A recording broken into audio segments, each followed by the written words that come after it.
Bismillahirrahmanirrahim. Assalamualaikum warahmatullahi wabarakatuh.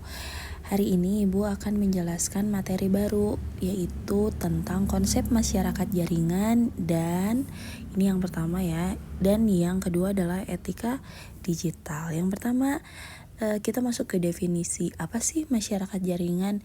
Nah, masyarakat jaringan itu adalah masyarakat modern yang mempunyai struktur utama di mana diatur oleh jaringan komunikasi yang ada di internet.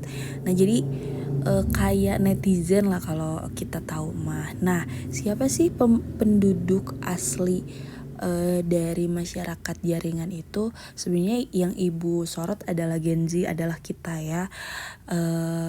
Tapi sebetulnya yang bisa menjadi masyarakat jaringan itu bisa dari generasi mana saja, dari millennials, kemudian boomers, X, Y, sampai Z, terus kemudian yang sekarang alpha juga bisa menjadi masyarakat jaringan atau digital native.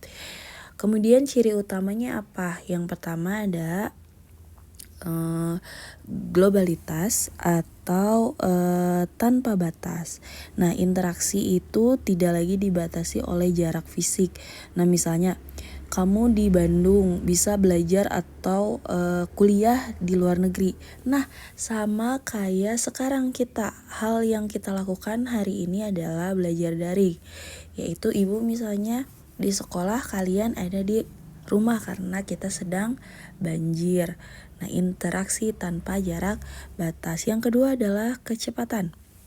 Nah, kecepatan yang dimaksud adalah informasi yang kita dapat itu bisa instan. Kalian dapat informasi daring nih tadi pagi, itu karena kecepatan informasi yang kita dapat. Kemudian sekolah menerapkan sistem daring kan karena kecepatan juga. Masa kita misalnya subuh-subuh harus ke sekolah dulu untuk mengecek apakah banjir atau tidak? Kan tidak seperti itu. Nah, itu yang dimaksud dengan informasi instan. Kemudian ada kekuasaan jaringan. Nah, atau yang namanya the power of the net, atau misalnya pengaruh ini ditentukan oleh koneksi atau viralitas atau komunitas. Nah, misalnya fanbase K-pop atau komunitas game online punya pengaruh besar jauh melebihi kekuatan individu. Kalau dicontohkan ini tuh kayak buzzer waktu Pilpres, pemilihan presiden, kan itu banyak banget war di internet. Kemudian sekarang adalah prinsip interaksi yang tepat di internet atau di dunia digital, etika digital.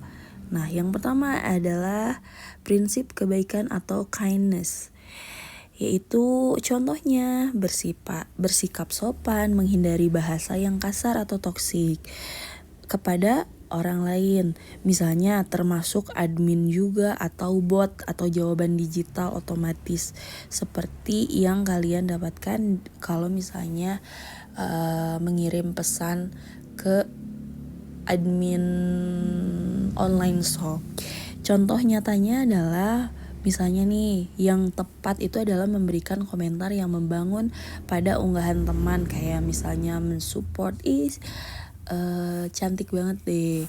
Terus misalnya ada orang yang ada teman kita yang lagi video ngedance, itu kita bikin komentar bagus banget dance-nya atau gimana gitu ya, yang sekiranya membangun.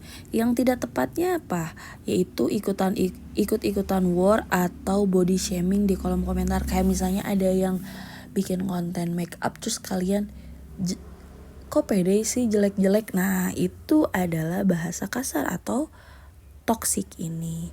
Kemudian yang kedua ada prinsip keamanan atau security. mengerti. Ini adalah intinya menjaga data pribadi, termasuk diri kita sendiri juga orang lain. Nah, kalau misalnya contoh tepatnya adalah kalian menggunakan password yang kuat dan tidak membagikannya kepada orang lain, entah itu orang tua. Orang tua sih kayaknya untuk usia kalian boleh dibagikan, tapi untuk misalnya di atas 21 itu boleh disimpan sendiri. Nah, contoh yang tidak tepatnya apa? Yaitu adalah menyebarkan link atau foto pribadi teman tanpa izin. Itu termasuk namanya doxing.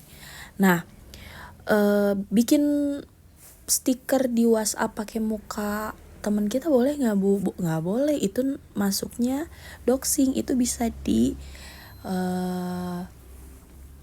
dituntut hukum Undang-Undang ITE. Yang kedua adalah prinsip kepemilikan atau ownership, yaitu kita harus menghargai hak cipta dan dari sumbernya. Jadi kita nggak boleh tuh pakai foto orang lain untuk di aku sama kita, kan nggak boleh tuh. Itu namanya tidak menghargai tidak menghargai hak cipta. Nah, kita harus mencantumkan kredit saat repost karya orang lain nih, mencantumkan kredit. Yang tidak tepat adalah apa? Mengaku-ngaku meme. Sekarang banyak kan akun meme yang dibuat orang lain sebagai karyamu. Terus kalian pakai akun fake nih, misal, terus nyomot fotonya dari orang lain. Nah, itu nggak boleh, kecuali orang tersebut memperbolehkan, kayak nih boleh pakai foto aku misalnya, atau boleh pakai karya aku untuk penggunaan pribadi tanpa ada unsur bisnis di dalamnya. Nah, itu boleh. Nah, prinsip interaksi yang barusan Ibu jelaskan nih, prinsip interaksi yang barusan Ibu jelaskan itu tujuannya untuk apa sih? Tujuannya adalah untuk menjaga kehormatan, keamanan, serta kenyamanan di ruang digital. Nah, 3 prinsip yang barusan Ibu jelaskan sudah selesai. Kemudian kalian tulis materi ini di buku tulis kalian. Terima kasih.